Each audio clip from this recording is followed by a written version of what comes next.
Naniniwala ka ba ang tao mamamatay? Oo raw. Naniniwala ka hindi ka mamamatay kung hindi pa gusto ng Diyos. Nasa Biblia yun. 10:29 ng Mateo. Kahit maya, hindi mahuhulog sa lupa kung hindi pa hintulot ng Diyos.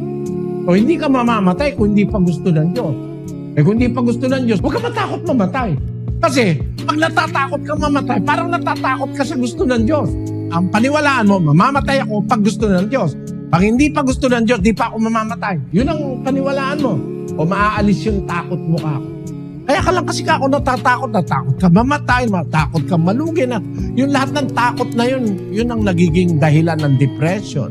Huwag ka matakot, maniwala ka sa Diyos. Ba't mo po problemahin mamamatay ka lang pag gusto na ng Diyos?